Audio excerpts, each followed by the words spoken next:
Hey y'all, check this out. We're here in Greenville, South Carolina in early February looking for the juniper berries of eastern red cedar trees. The scientific name for that tree is Juniperus virginiana. So eastern red cedar trees are not actually a cedar, they're a species of juniper. And as for the berries, which are called juniper berries, they're not even a berry. They're actually technically a cone. Wait, so the eastern red cedar is a juniper and its berries are not berries, they're cones? You got it? A little confusing? That's confusing. So are these berry cones something that you'd want to eat fresh, or do you have to do something to them? Well, first of all, we should talk about how you eat them. So these are not like a blueberry that you would eat fresh. You just basically think of them as a spice or a flavoring, almost like, they kind of look like little peppercorns, and the flavor is really, really intense. It's sort of like a little bit of a berry note up front on the skin and on the little bit of pulp that's inside. And then when you get into the seed part of it, you'll notice the flavor kind of switches to a more piney, really intense flavor with maybe notes of citrus rinds. So again, not something you want to eat like a blueberry. You wouldn't sit down and eat a bunch of these, but they make an amazing flavoring for all kinds of drinks, foods, beverages. So is this like what you'd find in gin? Correct, yes.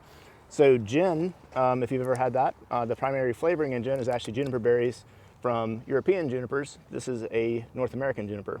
Now hang tight, because by the end of this video, you're going to know how to safely identify juniper berries and get an amazing Untamed Eats recipe. And you're going to love the recipe, and if you don't, you have a full money-back guarantee. Everything that you spent on watching this free video will be refunded to you. Seriously though, let's start by answering the question, how can you identify juniper berries from the eastern red cedar tree? Well, the first thing is safely identify is really critical. To find out, let's utilize our 4-point Untamed Eats Framework for safely identifying and using any wild edible food. Number 1 is geographic range, as in where is it and does it grow where you live? And number 2 is season, as in what time of year is it and does the plant fruit or grow at that time of the year? Number 3 is key identifying features. So what physical characteristics, morphology and whatnot, does the plant or fungi have? Number 4 is warnings and poisonous lookalikes. That means maybe certain people shouldn't eat a certain type of plant or fungi, or maybe there's poisonous lookalikes that you really need to be aware of before you even think about eating it. Quick side note though, our mission is to inspire people to connect to ecology through food. So make sure you subscribe below so that you never miss out on another Untamed Eats adventure. All right, now let's go through our 4-point framework so we can make sure that we're safely identifying this eastern red cedar tree and its juniper berries. Remember what the first point was? Geography. Geography. Tell me where this thing occurs. Well, we're here in Greenville, South Carolina, and that is on the east coast of the United States. So the eastern red cedar tree is really populous throughout the eastern half of the United States. And here is a geographic range map courtesy of the USDA Forest Service that shows you the population densities of eastern red cedar throughout its native range. And as you can see, it's really populous here in the upstate region of South Carolina. Woo! So number 1, we're good on. Let's go on to number 2. What's number 2? Tell me the season. The season. The season. What season does the eastern red cedar produce its juniper cone berries? The reason I'm stomping my foot is because we're standing in very slippery ice/snow. So we're in winter. Which is still pretty unusual for us. Yeah, very unusual for Greenville, South Carolina. But it is currently early February, and the eastern red cedar juniper berries ripen from around October. Is when we first start harvesting them, all the way until right around, well, now, February is usually when we stop seeing them. And each tree is a little different. Each little kind of microclimate's a little different. And if you're up in the north, you might be shaking your head saying, you know, we don't have juniper berries now. That's probably true. We're in South Carolina. So we get juniper berries all the way through February here.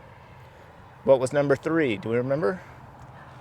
What does it look like? How do you identify it? Yep. Morphology, distinguishing characteristics. Yep. Many different ways to say it. Key identifying characteristics. So, first of all, we have a tree here, right? Look how big this thing is. Big, big tree. I'm not very big though. Yeah. And that's very important because there are poisonous junipers in the United States, and we'll get to that in a minute, that are used in commercial landscapes, but they're not native to our range, or to the range of the eastern red cedar, I should say. So we have a tree. That's the first thing, is the growth habit. Number 2, this is a conifer. It's an evergreen. And we'll show you a close up here of the needles here in a moment, the little leaves. Number 3, we have the juniper berries themselves. are very small little blueberries. They sort of are about the size of a large peppercorn. They're sort of dusty, like the Yeah, dusty blue coneberry color. thing. Another really important thing is the ecological function and understanding where these grow within their range. So we're kind of out in the field right now on the edge of a forest, and that's pretty typical for eastern red cedars. If you're deep in a forest, you will not find eastern red cedars. They are not a deep forest species. They're actually a pioneer species. Despite the fact that they can live to be hundreds of years old, they are early on in the ecological succession. So again, you'll find them in open fields, you'll find them on the edges of forest, but you will not find them deep inside of a forest. Find them next to roadways. Next to roadways. You can hear the road noise in the background. Yeah. Another key identifying feature is, we're getting a little bit out of order here, is the bark on the eastern red cedar tree is kind of this red, sort of choppy bark. It's really pretty. Yeah. On this tree, it's kind of hard to get back to the bark, but you can still kind of see in there. A lot of times when you see these in landscapes, they'll be sort of trimmed up so you can get right to the trunk of the tree. But in this case, this is great because I can come right here and harvest rather than having to reach way up high to get the juniper berries.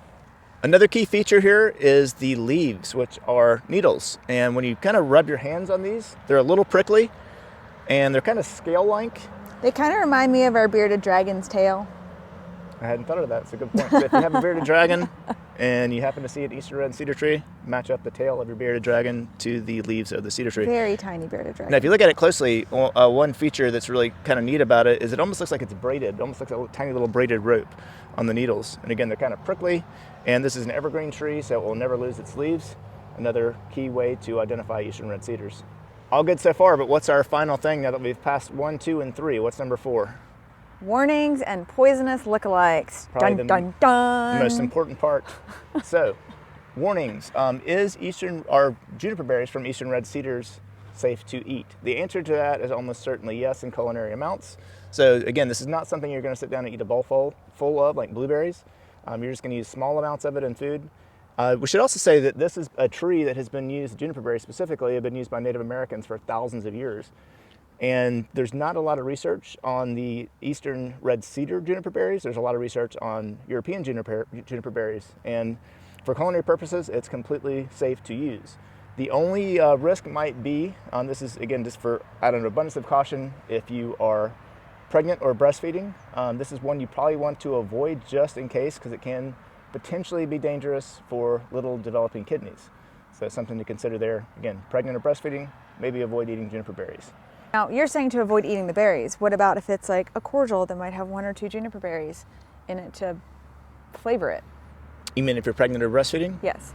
I'm not a doctor. Consult your physician for such advice.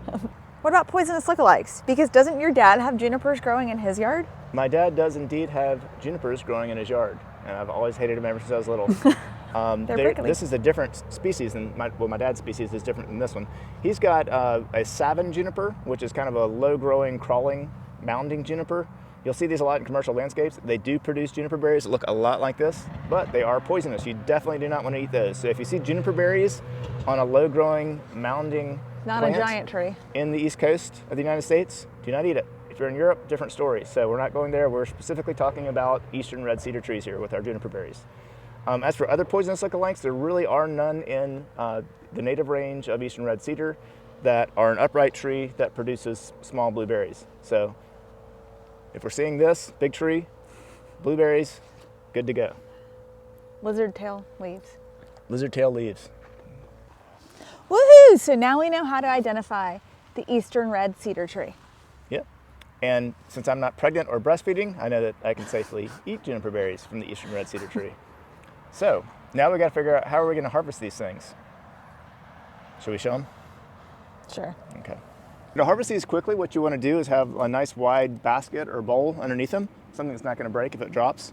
And then you're just going to kind of go through and pull them off really quick with your fingers. And don't worry about getting all the debris off right now. What you're trying to do is just get as many berries into your basket as possible all at once, and then you can clean them up at home. You'll usually just run them through put them in a pasta strainer, kind of shake them. Debris comes out through the bottom, so you want to do that outside. And then you can separate out any kind of big pieces of needles that happen to drop in or leaves with your fingers. And just get as many as you can in here. You can see it's kind of messy, but that can be cleaned up really quick at home.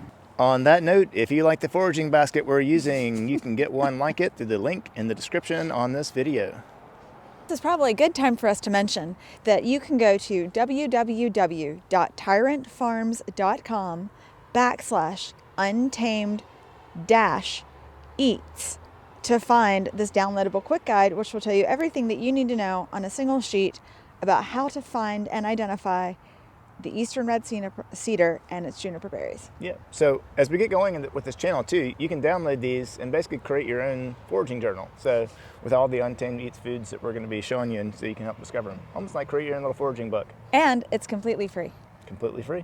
Just come to our website. Again, it's www.tyrantfarms.com. She's the tyrant. /untamed-eats. All right, so now we're back in our kitchen and we're going to use our juniper berries to make a juniper berry cordial with yuzu, honey, and citric acid. And like she said, this is a wild fermented drink, meaning you don't have to buy any commercial yeast to make this work. And it's also a non-alcoholic drink. So it's gonna have the ABV content, alcohol content roughly of like a vinegar or kombucha, which is like 1 to 3% max. And where the wild yeast is coming from, number one, your air, because it's everywhere in your air. Also from the skins and of your fruit. So a yuzu, or you can also use a Meyer lemon if you don't have yuzu fruit, but we do recommend yuzu if at all possible. These came from our trees, so we're kind of partial. And juniper berries are also going to have yeast and lactic acid bacteria on the skins. So no commercial yeast required. And let's show you how to make this. And here's what you'll need to make it. On the materials side, you'll need 1 glass quart jar. We have a funnel. The funnel's optional, but it can be helpful when you're pouring things in to have a funnel. And a mortar and pestle to crush the juniper berries. If you don't have a mortar and pestle, you can just do your best to crush the juniper berries with something else in the kitchen, like a large spoon or a bowl. And for your ingredients, you'll need the following: 1 ripe yuzu or Meyer lemon, a 1/4 cup fresh or dried juniper berries, 1 cup unpasteurized honey, 1 teaspoon citric acid, and water as needed to get to the 3-cup level on your quart jar after other ingredients have been added. Here's how to make it. First, you're going to thin slice your yuzu, then remove the seeds.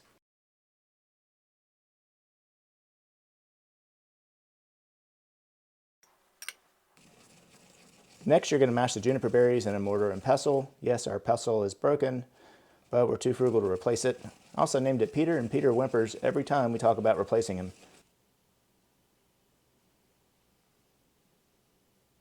Now you're going to add your yuzu,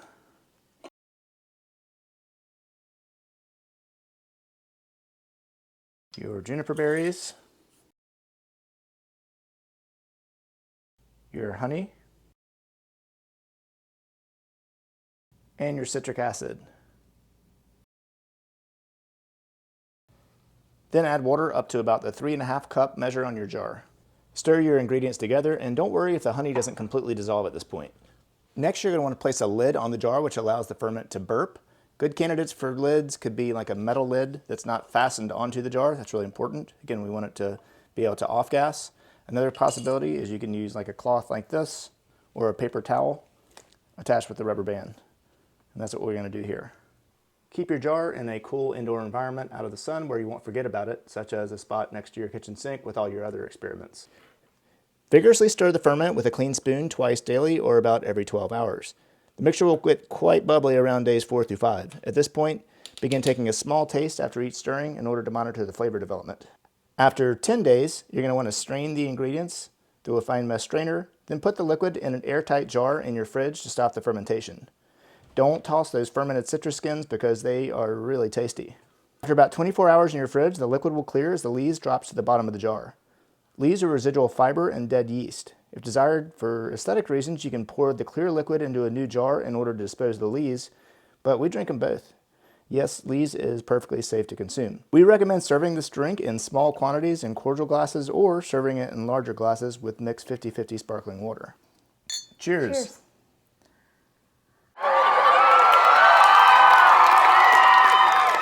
Congratulations, now you know how to tame juniper berries from eastern red cedar trees, which is still very confusing. Very confusing.